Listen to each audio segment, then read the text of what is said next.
I've started noticing some 4K 120Hz TVs that also offer a 1080p 240Hz mode and wanted to see how they perform. Are they a cheap way to get a giant gaming monitor and a TV at the same time? And how do they work with retro gaming? Well, I don't like the one I just bought, but it might be a good choice for your setup, and I spent a ton of time testing this thing, so it, here's the review.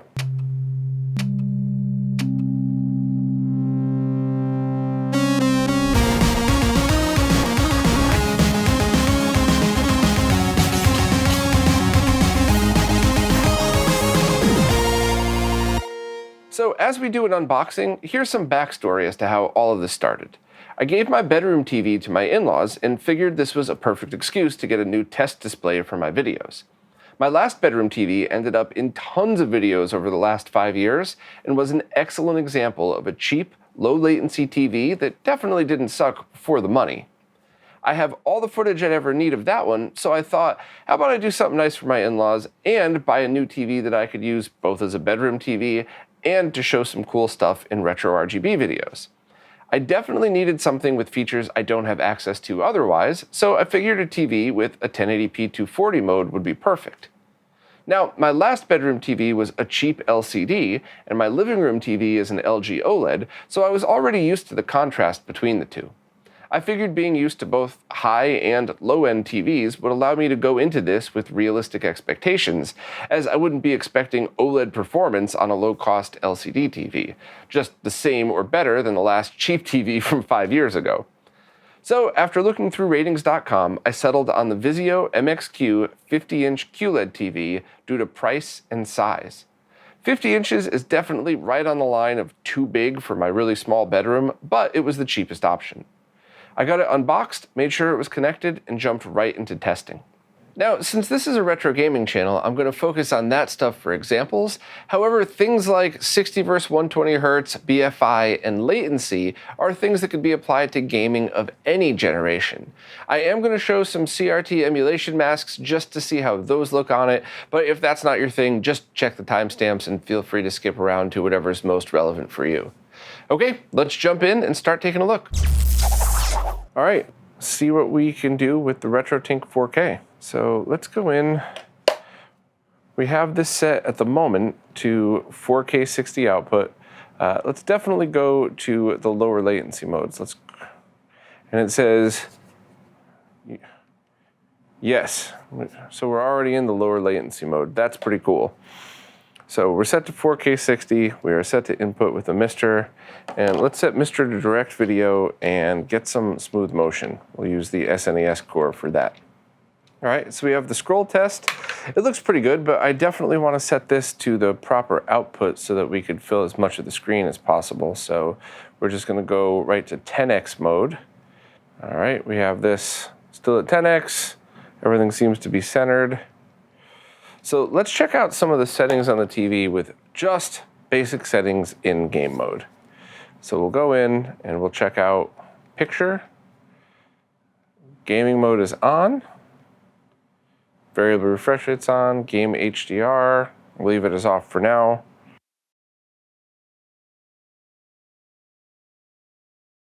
So in edge enhancement, doesn't seem to do anything. Local contrast is off. I'm assuming that's related to the latency. It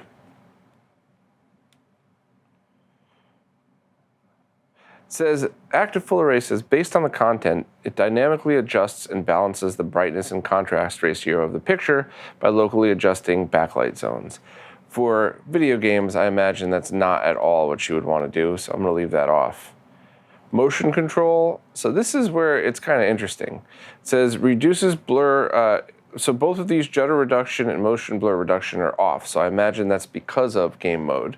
And this one says reduces blur in scenes with fast action, but limits the range for the backlight setting. Some sensitive viewers may notice flicker, so this has got to be BFI.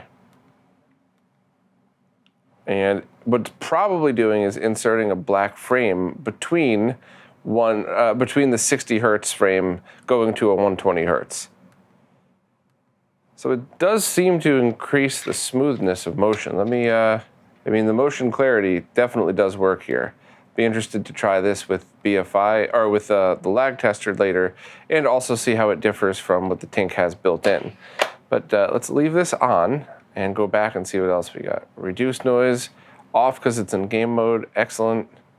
Film mode doesn't have anything really to do with this. So let's start to get weird, and let's start to see what happens when we set the Tink to different output modes. So here is 1440p 120, and everything is set up pretty much the same as it was before, an integer scale, no interpolation on, but you still get smooth motion. And if I turn on the BFI on the Tink, it does definitely improve the smoothness. The colors do get a little bit changed, and it's definitely different than an OLED, but with it off, with BFI off, it does look pretty good as well. So I guess we could try 1440p 60 and then just see what the difference is using the BFI built into the panel. So you can already see a little bit of difference without that, but let's just kind of check it out and see. Interesting. So in this one case, it does seem like the BFI that's built into the panel does seem to improve a little bit better. And this is why you always have to try panels with BFI, and then whatever scaler you're using is BFI. Tink 4K is the only one, and the decks are the only ones available at the moment that could do it. But this is pretty interesting. So it doesn't look bad. Without scan lines, it certainly looks better than your average LCD TV from the past couple of years. But you do see some haloing and blurring. Like if you look at the squares down here, down at the bottom, that is something that you could see. So let me try to turn this off again and then turn it back on the Tink side of things and see if that goes away. So you see the squares, I turn BFI off and the squares are now perfect. You don't see any of that weird haloing going around it. So if we go back into the Tink, set it back to 1440p 120, and then if we watch down here, once again,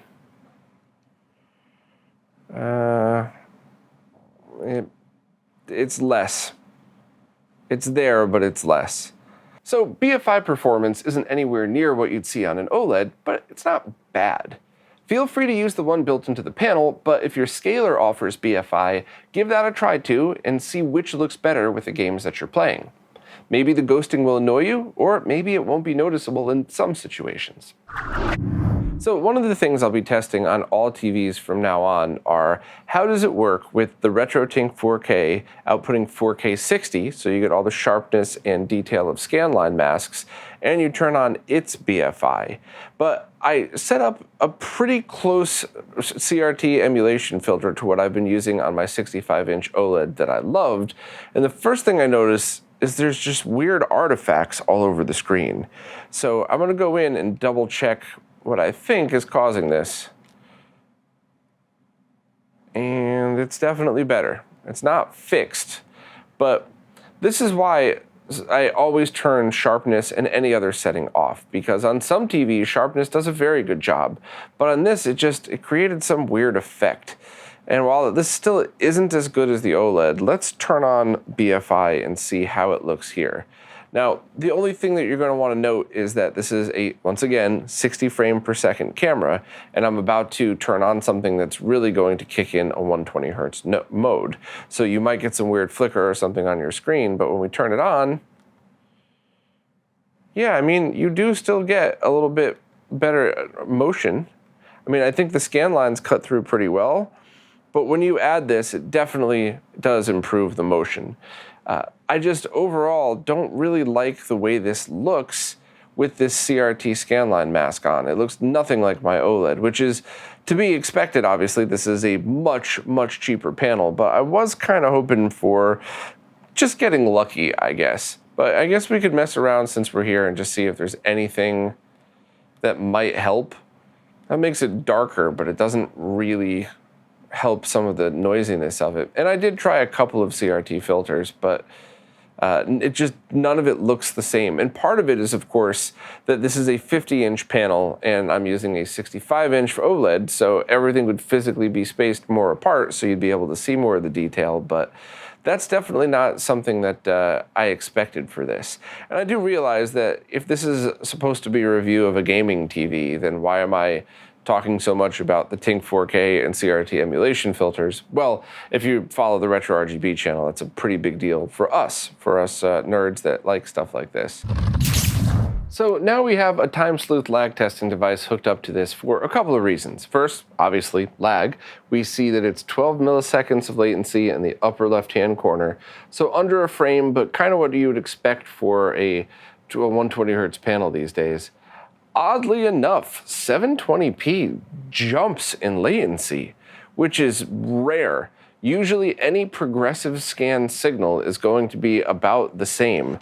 Let's just double check that we're getting a correct reading here. Yeah, wow, that's odd. We'll try 480p. So that goes back to about a frame, just a little bit more than before, but that's not too terrible. Oh, interesting that this is, let me move over here and see, are we getting less latency over here? Let's go back to 1080p and see. Well, 7. Interesting that there's less latency towards the middle. I don't really know how this panel would be drawing it that way, but odd. So it definitely still draws top to bottom, but it almost feels like, or maybe that's just because of the local dimming zones. There could just be, that's where the panel's at its brightest, but still, when you're talking about less than a millisecond, that doesn't matter. But going down to 720p, that's ridiculous. I can't believe that's the latency I'm seeing. 480p, still fine. The scaling is very fuzzy, doesn't sharpen that up much. Let's see what interlaced sources are. I wonder if it's trying to somehow read 720p as an interlaced source. That's odd and definitely a mistake. And let's see if it's 240p compatible at all. No, not even close. So it won't even accept a 240p signal. So let's turn on the BFI setting. And I think I'm gonna have to come over here for this to continue to get a decent reading. So hopefully I won't be too much in front of the TV. We'll go down, advanced picture. Now, sometimes when you add BFI, it's, oh, okay. So I was about to say, sometimes it'll look like it'll jump a frame of lag, but it's just because that the lag testing device is sensing the missed frame. But now it really looks like BFI is only adding a couple of seconds. So that's pretty interesting, and that's definitely something that's worth noting. So you could use BFI without it adding a ton of latency here. So now I wanted to run it through the RetroTINC4K to see what a 4K output would be. And note that the RetroTINC4K adds just under a millisecond of latency when it's scaling 1080p 60 to 4K 60. So I could remove this menu, just wanted to add that. If you want more details on that, check out the TINC4K launch video. We'll have to try 120 hertz in a second, but what I really wanted to do was go back and see what BFI did here. So at a 1080p, it was fine, but what about at 4K 60? So we'll go back into the advanced settings, back into motion control, and it's about the same. So whether you're feeding it 1080p 60 or 4K 60, adding that BFI is only a few milliseconds of latency. So that's just about the best thing I could think of for this. So now we have the time sleuth just set to 480p, so you could ignore that, but it is running through the TINC4K, and it's outputting 1080p 120. But it's about 8.6 milliseconds to do so on the TINC4K. So if you add this together, that's actually much less latency. So running your scaler in 1080p 120, even though you are adding 8 milliseconds of latency from the scaler, you're still getting just about the same latency that you were getting before running it in 60 hertz. So that's pretty interesting. That means that if there are any features on the scaler that you wanted to use that add a little bit of latency, you might end up actually just benefiting from doing so, because it's about the same as if you were running in 4K 60 or 1080p 120. And adding this, you do add a little bit more latency. So now we're just over a frame if you have BFI on, but That's kind of interesting how this works. So I'm not really sure if any of this would be better or worse for you, but overall this hasn't been the best performing panel I've seen anyway. So now on to what I thought was going to be the killer feature of this TV, a 1080p 240 mode. And I'm confirming right now with the Blurbuster's motion test that it is actually running at 240 frames per second. So it's not some kind of frame doubling or trickery or anything like that. It is actually running at 240. So that part's pretty good, but it's definitely softer. And I know my camera's focus has a lot to do with this for you watching at home, but I'm sitting on the floor, just over arm's distance from this TV, and the text is not very clear at all. And for comparison, when I have this hooked up to my 4K 144 monitor, if I set that to a lower resolution, it's not as sharp, but this is definitely softer. And this is something that was actually called out on the ratings website. So here's the demo of the game Lunistis, which is running in 240 frames per second. I have Fraps installed on this PC, and you can see the frame counter in the upper left over there. And it seems to be okay, but it's the same issue as in PC mode in that it looks very soft. And this is a very nice looking game. I have the modern style graphics enabled on it. This actually feels like a modern PS1 game. It's very cool, but I don't know. This is down to the whole, do you want frames per second or do you want sharpness? And if you're looking for 4K sharpness, I don't know. I think I usually am one to prefer a happy medium of both, but I think if I wanted to get a higher frame rate, I would just be better off getting a monitor that's 1080p 240, and that way I don't really have to worry about any of this stuff. That way you could just run it at whatever the target resolution of the monitor is and not worry about having to run it at lower resolutions to get the higher frame rates. So while this is cool and while this is absolutely smooth, like oddly smooth, just like you would see on some kind of gaming monitor, it's not as good. So the killer feature of this thing isn't so killer after all. I think I'd rather just, to be honest, get a 240 Hz 1080p or 1440p gaming monitor and run at the native resolution. I just wanted to show some comparison here just to make it fair. Here's what this game looks like in 4K 144. So it definitely isn't the sharpest game in the world, but it looks great. It looks infinitely better. And I would also like to show it in a lower resolution mode just to compare as well. All right, so here's that same PC monitor running at 1080p 144. And it's definitely not as sharp, that's for sure, but that is absolutely sharper than the TV.